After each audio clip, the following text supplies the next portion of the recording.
Thank you so much for being here tonight. If you have a copy of God's Word, if you will open up to 2 Chronicles chapter 26. On Wednesday, April the 10th, 1912, the White Star Line ship RMS Titanic left dock from Southampton, England, en route to eventually try to get to New York. At the time, it was the largest ship in the world. Here's a fun fact for you. It was one of the very first ships with a swimming pool. It was actually publicized as the world's largest, safest, most luxurious 5-star floating hotel. That's how they promoted it. It's possible that you have probably seen the movie Titanic. It was made several years back, but if you've seen the movie, you will remember there was a moment in the movie where a man by the name of Cal and Rose's mother, Ruth, are about to board the ship. And Ruth claims, she says this, "So this is the ship that they say is unsinkable." To which Cal replies, and he says, "Well, it is unsinkable. God himself could not sink this ship." That is a very famous line. It's a very famous line in the movie, and it is a true quote. It was not by Cal. It was actually from one of the crew members of the RMS Titanic that is accredited to saying the very famous line, "Not even God himself could sink this ship." You know, it's pretty amazing. My wife and I are planning on going on a cruise in December with our children, and we see every time they build a new cruise ship, they always put that cruise ship up next to the Titanic. And you look at that and you're like, wow, that's really small. But back then, it was a marvel. It was the largest ship of the day. The creators of the Titanic were so sure that it was unsinkable that the lifeboats on board, filled to capacity, 100% filled to capacity, could hold 1,178 people. However, there was one problem. On the day that it shipped out, there was approximately 2,208 people on board. So they had enough lifeboats for about half of the people on board. On the night that it hit the iceberg and it sank, 1,496 people would lose their life. That's about 500 less than they could have actually put on the boats. But because they thought that the ship couldn't sink, even the crew members would not fill the lifeboats to full capacity because they thought, this is silly. We're just going to go out there in the water for a few hours and then they'll call us right back onto the ship. So 3/4 of the crew, 3/4 of the people on the boat would perish. Pride. Pride led to think that this ship was invincible. Pride led to the captain wanting to make it to New York faster than he said he would, to get the newspapers to write an article about, wow, that was fast. Pride led to put these people in danger. Pride eventually cost a lot of people their lives. And tonight we're going to be looking at King Uzziah. And as we look at King Uzziah in 2 Chronicles chapter 26, we're going to see what was once a very successful kingly reign, very promising, gets off to a very great start, eventually will end in a tragic conclusion. A life that starts off good, as some of these kings, when they talk about them, they do what was right in the eyes of the Lord. They do what is pleasing in the eyes of the Lord. But then, like many of these kings, losing their way towards the end of their life. So how did we get to King Uzziah? First of all, remember that the nation of Israel was in captivity in Egypt. And Moses would start off leading the people out of Egypt and leading them towards the promised land. Moses was not a king, but he was the first leader in the nation. And we see that he was the lawgiver. He was like a general, when you looked at who was in charge and who the people complained to, it was Moses. The buck stopped there. Then after Moses, he leads them right up to the edge of the promised land. Because of his disobedience, he doesn't get to go in. But then the reins are handed to Joshua. And Joshua, like I said, probably my favorite character, of course, besides Jesus in the Bible. All right, we see that he's a very godly leader, but he's a military general. And he will be responsible for going into the promised land, clearing out the enemies, taking over the land, dividing up the land. Joshua does many great things in his life as the person in charge. And then it's handed over to the judges. And when we get into the times of the judges, they're kind of around the area. They're not over the nation per se, but the judges, for the most part, spoke for God. The judges were very flawed leaders. They didn't do what was in the best interest of the people much of the time. But God used these judges to give the people a message. He used these judges to bring judgment upon the other nations as well. And that brings us to Samuel. Samuel was the last judge for the nation, for God's people. And Samuel, in essence, will kind of usher in the trilogy of the kings here when we have Saul, David, and Solomon. Saul, being a very wicked king for the most part, he started off okay, but he went off the tracks really quick. And then it goes to David. And we know all the stories of David, a man after God's own heart. He led the people well. But even with his flaws, David, in his kingship, had many flaws. And he hands the reins over to his son Solomon. And Solomon's reign was probably one of the greatest reigns of any of the kings in the Old Testament. Uzziah is a close second, the man that we're talking about tonight. But Solomon, between Saul, David, and Solomon, all three kings over a unified nation, all three kings that led for the Lord. And then we see a civil war happen after Solomon. And the nation splits in two. And we have Rehoboam, a king over Judah. We have Jeroboam, king over Israel. And as we talk about the kings of Judah, some of the kings of Judah are very good. A lot of the kings are bad in the nation of Judah. But in the nation of Israel, in the northern tribe of Israel, or northern Israel tribe, all of the kings are wicked. None of them do what's right in the eyes of the Lord. They all pretty much do what they want to do. And so that leads us to King Uzziah over the nation of Judah. So a few things about King Uzziah. First of all, he was voted in as king of Judah after his father was taken captive by King Jehoash of Israel. Amaziah, who was his father, was later murdered after the people conspired against him. It's kind of a weird start for King Uzziah. His father, Amaziah, was the king. He was a king that did what was right in the eyes of the Lord. And he had a pretty long, successful reign.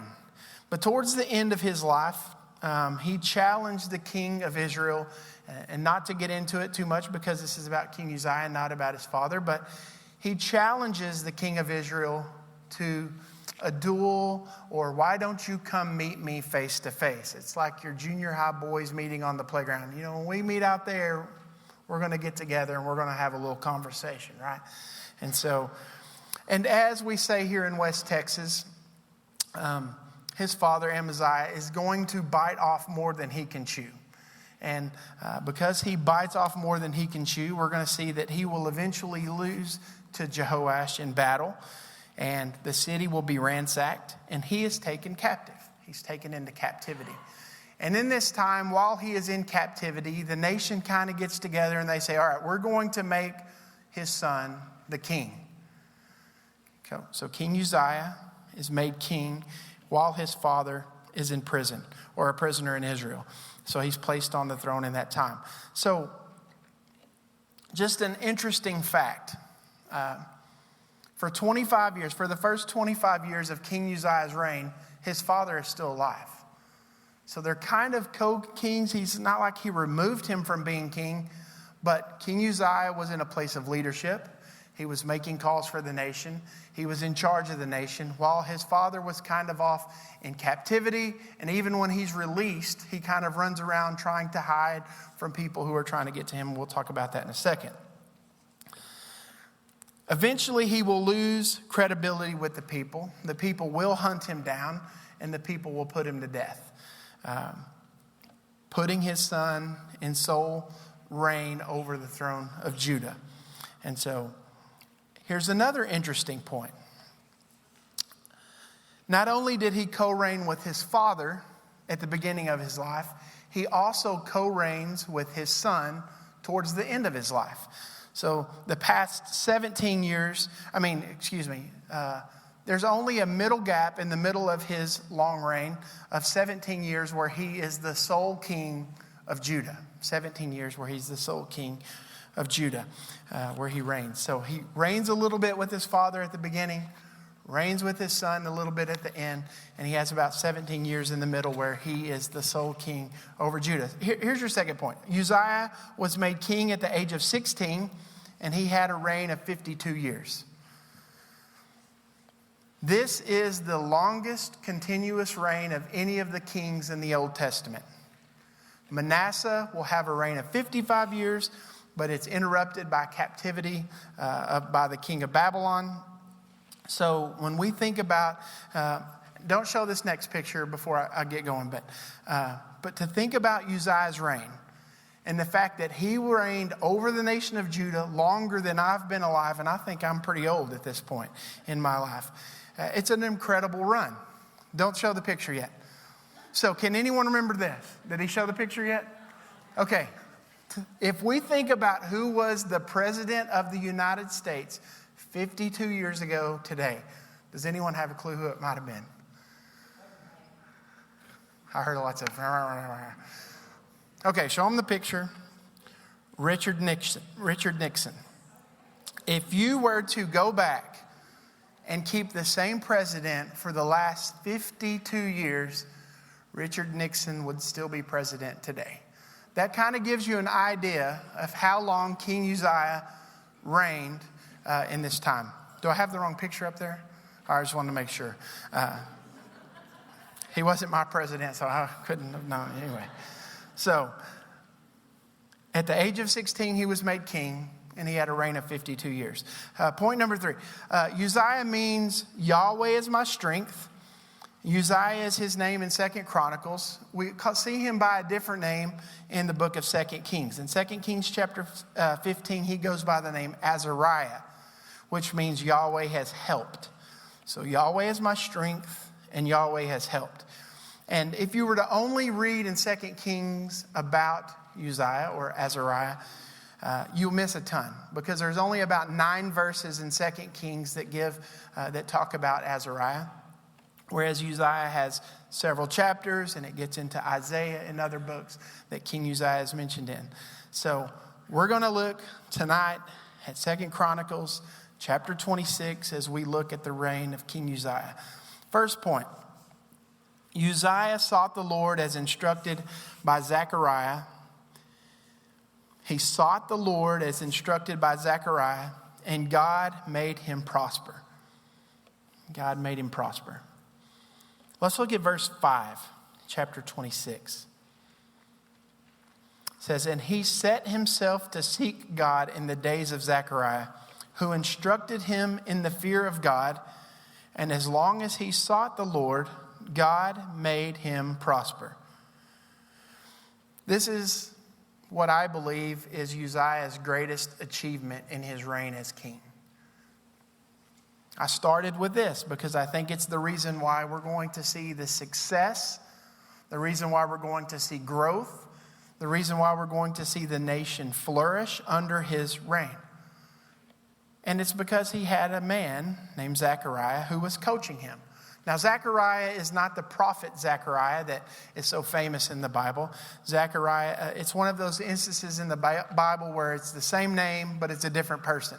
So it's not the prophet Zechariah, but it's some guy that coached him, that instructed him in the fear of the Lord, who taught him how to seek God, who taught him that if he sought God, that his way would prosper. So Uzziah, I think, would have been very thankful for this guy. He listened to this guy. And because of that, he was instructed in the fear of God. He taught Uzziah how to seek God, how to seek him daily. And it says here, God made his way prosper. Let's look at his second achievement. Uzziah built Eloth. Verse 2. Let's go back up to verse 2. It says, he built Eloth and restored it to Judah after the king slept with his fathers. One of the first things that is recorded that King Uzziah does in his reign is that he builds Eloth. Eloth was a very important seaport on the Red Sea. It was in Edom. This seaport would have given the nation access for trade. It would have given the nation access to many types of intercommerce between other nations. It was lost during the reign of Joram. And if you remember, Jehoram, was Jehoshaphat's son who married into Ahab's family. He did what was evil in the eyes of the Lord. He lost a lot of land during his reign as king. And Eloth would have been one of those cities that he lost during this time. This would be like, having an entire section of your country taken over. And you don't have all the perks of having that land. And so we're going to see King Uzziah in this time. He's going to reestablish that port. He's going to take it back over. He's going to reestablish it, which in return brought in a lot of commerce for the nation. And so it plays a great role, as we're going to see next week. We're going to look at King Ahaz, which is Uzziah's grandson. And here we see him reestablishing it for the nation. We're going to see King Ahaz lose it back to another group of people. We'll talk about that next week. So it's an important place for them to have as a nation, and we see him reestablish it here in this moment. Number 3, Uzziah defeated the enemies of Judah. Let's look at verse 6. It says, he went out and he made war against the Philistines, and he broke the wall of Goth and the wall of Jabneh and the wall of Ashdod. And he built cities in the territories of Ashdod and everywhere among the Philistines. God helped him against the Philistines and against the Arabians who lived in Gurbaal and against the Meunites. The Ammonites paid tribute to Uzziah, and his fame spread even to the border of Egypt, for he became very strong. At points in Judah's history, we see that God will send people, other nations, enemies of Judah, to wreak havoc on a nation who is being disobedient, wreak havoc on a king who is being disobedient. I enjoy, if there's one thing that I keep taking away from all these lessons of the king, is that these nations, these rulers, these very powerful warlords of the day, if you want to say, they're nothing but mere toy soldiers in the hands of God. He does with them as he wishes. If he wants this nation to defeat this nation, it will happen. If he wants them to get revenge and take revenge on that nation, he does. He does whatever he wishes. And so, regardless of whether they're his people or not, they're toy soldiers in God's hands. And he uses some of these nations to come in to these kings when they're disobedient, to take over land, to punish them. And then, much like we see here with King Uzziah, he's going to use King Uzziah to wreak havoc on them. Much like we see what happens in 2 Chronicles chapter 21, just to use an illustration for you, where Jehoram says God stirred up against Jehoram the spirit of the Philistines and the Arabians. So it wasn't the Arabians and it wasn't the Philistines that said, you know what, let's do this. It was God who stirred up the spirit in their hearts to do what they did. And so Uzziah is going to make war against these nations. And even we see the Ammonites, great enemies of the nation of Judah, come and pay tribute to King Uzziah. But don't miss verse 7. God helped him against the Philistines. God helped him against the Arabians. God gave him victories over these people. God gave him victories over these enemies that he had. And it was because of the Lord's involvement in his life, where it says, verse 8, his fame spread even to the border of Egypt, and it says he became very strong. You know, it's amazing how God uses these kings, especially those who fear him and they seek him out, how God blesses them in their endeavors. So let's look at number 4. Uzziah built reconstruction projects. Reading in verse 9. Moreover, Uzziah built towers in Jerusalem, at the corner gate, and at the valley gate, and at the angle, and fortified them. And he built towers in the wilderness, and cut out many cisterns, for he had large herds, both in the Sepulchre and in the plain. He had farmers and vine dressers in the hills and in the fertile lands, for he loved the soil. Along with the military victories, along with the land expansion, Uzziah was able to do building projects throughout the land. And he's going to fortify the cities and make them more powerful, especially against enemies that would come up against them. And so through King Uzziah, the nation is being shown great favor from the Lord. The nation is flourishing under his reign, and God is blessing it. One of the things that I found interesting as I was studying is Christopher Knapp from the Kings of Judah. He mentions that Uzziah may have been in favor of these agricultural projects and having fertile lands and building these cisterns and having all of these great herds because of the prophecies from Hosea and from Amos when it talks about the scarcity of food. And so whatever his reasoning is, he's making sure that the nation is growing its herds, that it has the ability to have access to water, and that it's fortifying the cities, even growing the food supply during his reign. Number 5, Uzziah expanded the military. Uzziah expanded the military. Verse 11. Moreover, Uzziah had an army of soldiers fit for war, in divisions according to the numbers in the muster made by Jael, the secretary, and Maaseiah, the officer, under the direction of Hananiah, one of the king's commanders. The whole number of heads of the father's house of mighty men of valor was 2,600. Under their command was an army of 307,500 who could make war with mighty power to help the king against the enemy.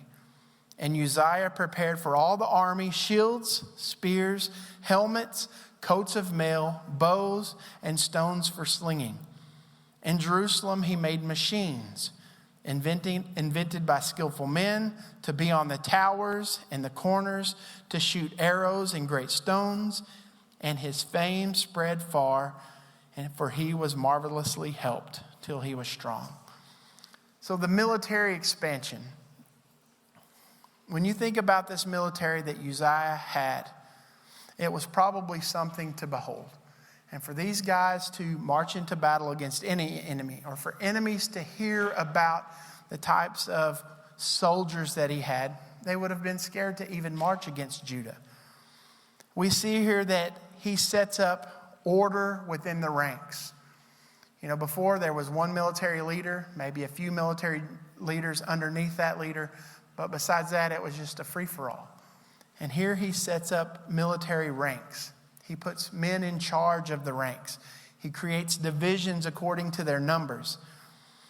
You know, some of the other kings had much greater numbers as far as persons in the military than what King Uzziah had. But the way in which he built up his force it's the difference between having a 1,000,000-man army and 10,000 U.S. Marines. That's the difference. I'll take the Marines all day long.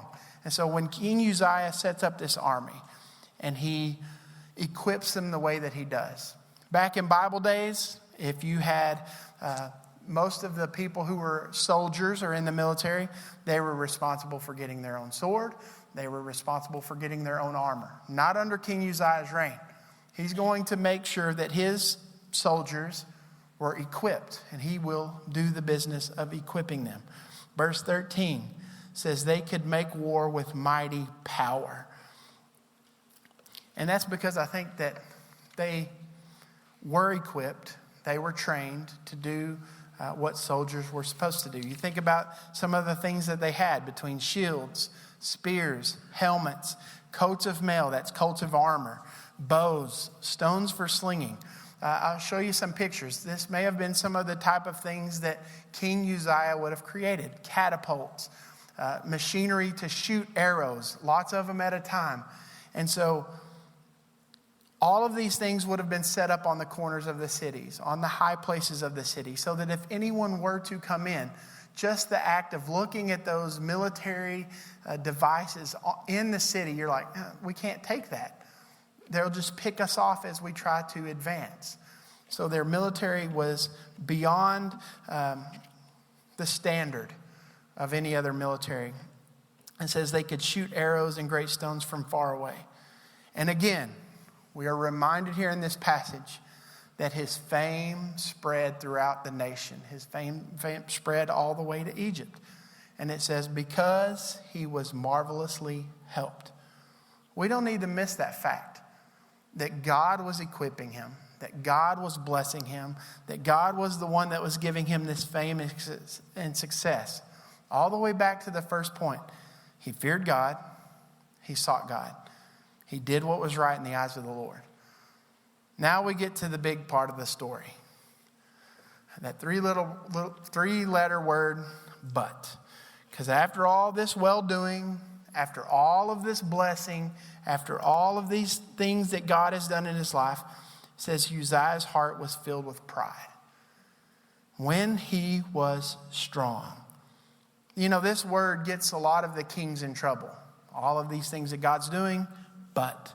All is well, but. So right here, we're going to see this last point. Isaiah became proud, which led to his destruction. Did I say Isaiah? Uzziah became proud, which led to his destruction. You think my son's name is Isaiah or something? Let's read starting in verse 16. But when he was strong, he grew proud to his destruction. For he was unfaithful to the Lord his God and entered the temple of the Lord to burn incense on the altar of incense. But Azariah the priest went in after him. Check this out. With 80 priests of the Lord who were men of valor. And they withstood King Uzziah and said to him, it is not for you, Uzziah, to burn incense to the Lord, but for the priests, the sons of Aaron, who are consecrated to burn incense. Go out of the sanctuary, for you have done wrong, and it will bring you no honor to the Lord God. Then Uzziah was angry. Now he had a censer in his hand to burn incense.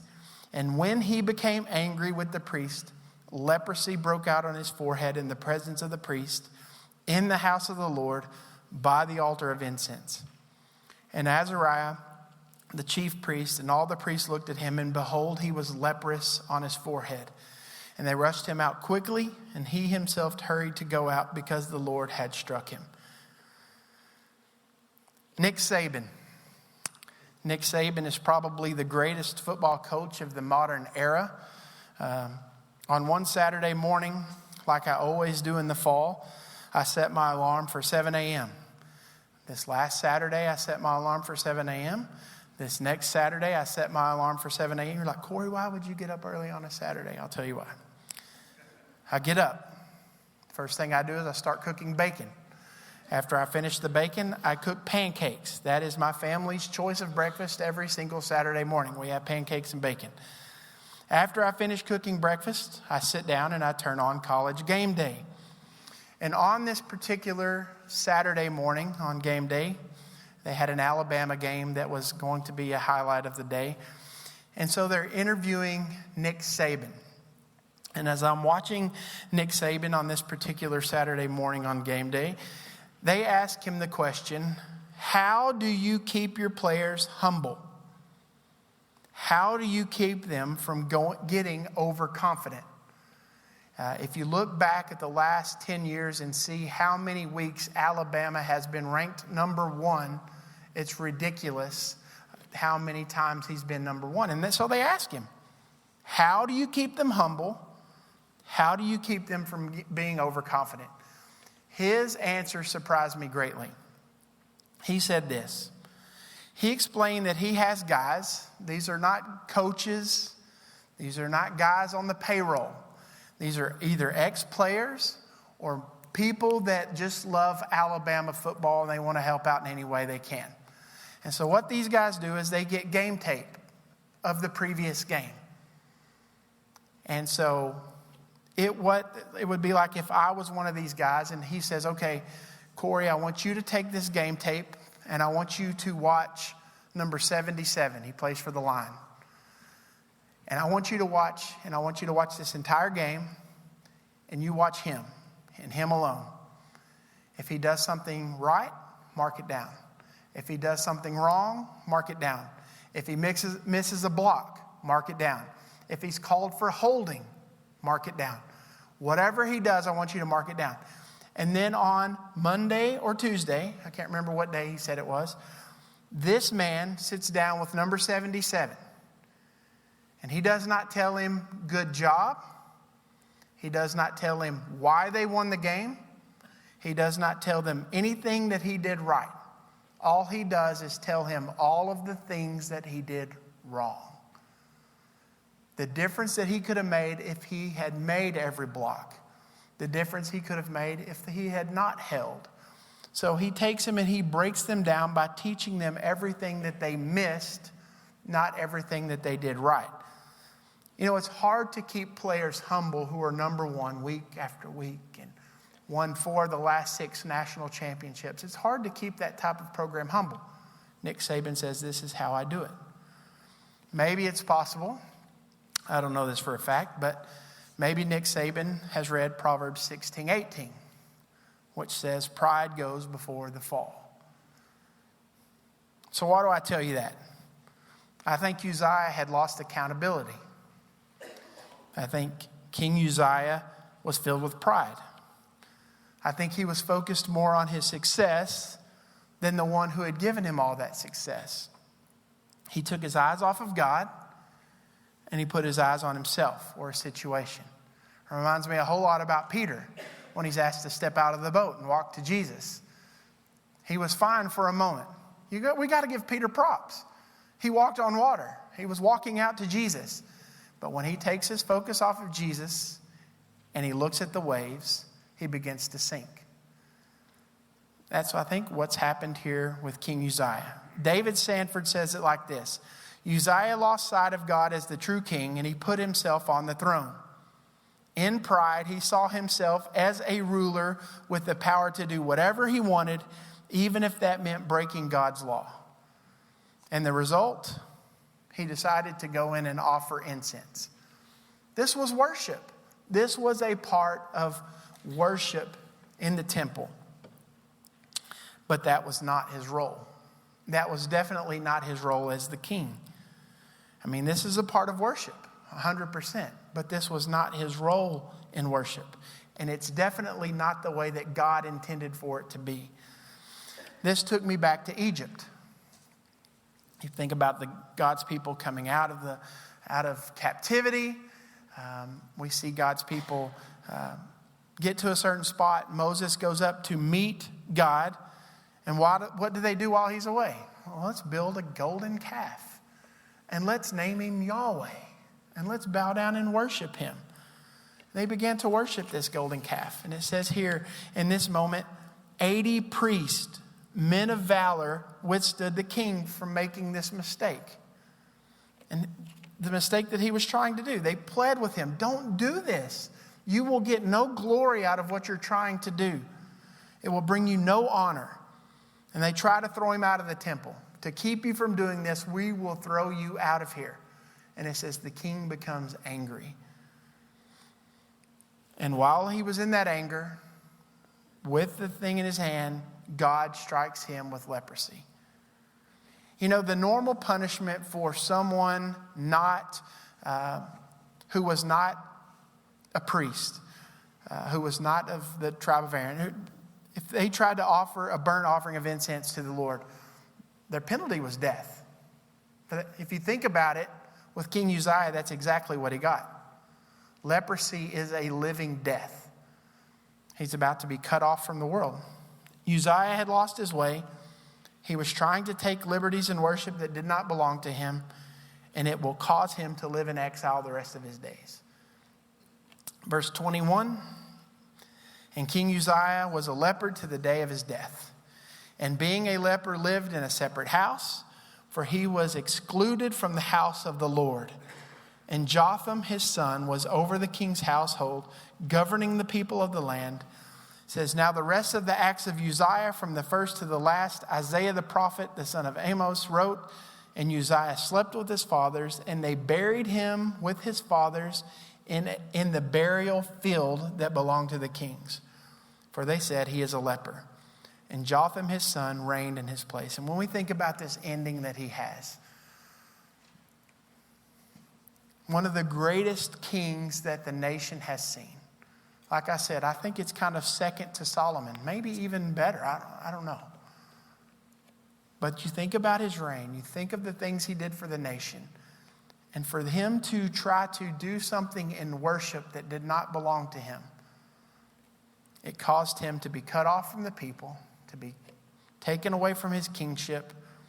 And then at his death, he doesn't even get to be buried with the rest of the kings. He gets buried in a field because he was a leper. So that's King Uzziah.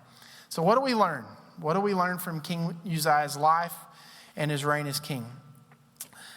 First of all, we should set ourselves to seek God. Proverbs 8:17 tells us this: I love those who love me, and those who seek me diligently find me. Those who seek me diligently find me. We need to be in a place where we seek the Lord. It has to be a part of our daily lives. Because if we're not seeking the Lord, if we do get lazy in that, we get filled up with pride. Just like King Uzziah. King David, one of the kings here, King David tells us in 1 Chronicles 16, seek the Lord and his strength. Seek his presence continually. You know, King David is a great example. I mean, he was a man with God's own heart, but he is a great example of when you are doing things the way God has called you to, when you are seeking the Lord, things go well. When you try to do things on your own power and the way you want to do it, the train goes off the tracks. It doesn't end so well for those people. And so we, just like the kings, just like everyone in life, we are prone to wander. We are prone to leave the God that we love. We must commit to seek God. We must seek him diligently. We must seek him continually. Secondly, we must have someone in our life who can hold us accountable. We need accountability. As the writer of Hebrews tells us, to consider how to stir one another to love and good works. We all need people in our lives who will tell us the things that we don't like to hear. Who will tell us when we're messing up. You know, it's like that person for Nick Saban. I don't want to hear that I missed a block. I don't want to hear that I had a bad holding call. Tell me about all the things that we won 56-7. Can't you tell me something good I did? We need people who will tell us the things that maybe we don't want to hear. Maybe when we are off just a little bit. We need people in our lives that will speak truth, especially when we don't want to hear it. We need to hear the times when we are messing up. Uzziah did. And when he did, things went really well for him, and it went really well for the nation. When he didn't, it says he was filled with pride, which led to his destruction. Number 3, sin always has consequences. Uzziah's strength led to his pride, led to his downfall. His focus was off of the Lord and on himself. This led to his downfall. It's really made me think about our Sunday school lesson in my class this past Sunday as we looked at the original fall of mankind in the garden.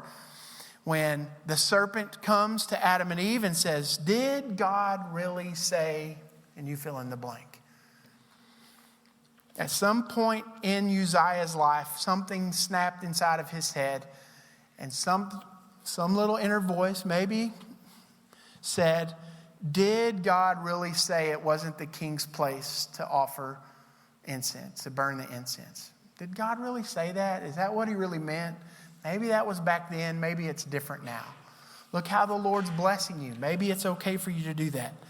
And just like Adam and Eve in the garden, he did something that he was not supposed to do. And it ultimately led to his separation. For Adam and Eve, it was separation from God. It was removal from the garden. It was living with the consequences that they had made. For Uzziah, it was separation from the nation. For the most part, his removal as king and with living with the consequences. When you look at it, it was kind of the same set of punishment for King Uzziah as it was for Adam and Eve. Uzziah would spend the rest of his life alone, away from everyone else, even having to give his son kingship in his place, to reign in his place. And we find out that he was even buried in a field because of his disease. He wasn't even able to be buried with the other kings of Judah. Here's our last point. King Uzziah's reign points us to the reign of the King of Kings. King Uzziah was the only king that the prophet Isaiah had known. Having reigned well in Jerusalem for a very long time, and at his death, at the time of his death, the nation remembered Uzziah as their best king since probably King Solomon. The nation was flourishing. The nation had great wealth. They were a military power. All of these things going in their favor. Having King Uzziah on the throne meant that they had a time of peace and prosperity for the people. But now King Uzziah was dead. Okay, now he was dead. And it felt like it would only be downhill from here. What are we going to do? And I think Isaiah probably experienced a great sense of loss and fear for the nation and the direction of the nation and where they were headed. Add to that this new superpower of Assyria that was coming up, threatening invasion. Isaiah really didn't know what to do. So I want you to turn to Isaiah chapter 6. This will be the last scripture that we look at. Isaiah chapter 6. Isaiah does not always date his writings by putting something like he does at the beginning of Isaiah 6, but at this moment he's going to. And I think that's because he wants his readers to know what he is about to experience and when it happens. And it was in the year that King Uzziah died. It was when he began to fear what was going to happen to the nation, and he goes to the temple to pray. This is what Isaiah does. And while he was in the temple, he sees this, Isaiah chapter 6. In the year that King Uzziah died, I saw the Lord sitting upon the throne, high and lifted up, and the train of his robe filled the temple. Above him stood the seraphim.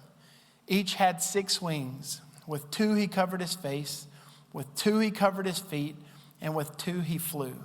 And one called to another and said, Holy, holy, holy is the Lord of hosts. The whole earth is full of his glory. And the foundations of the threshold shook at the voice of him who called. And the house was filled with smoke. And Isaiah said, Woe is me, for I am lost. I am a man of unclean lips, and I dwell in the midst of a people of unclean lips. For my eyes have seen the King, the Lord of hosts. Then one of the seraphim flew to me, having in his hand a burning coal that he had taken with the tongs from the altar. And he touched my mouth and said, Behold, this has touched your lips. Your guilt is taken away. Your sin atoned for.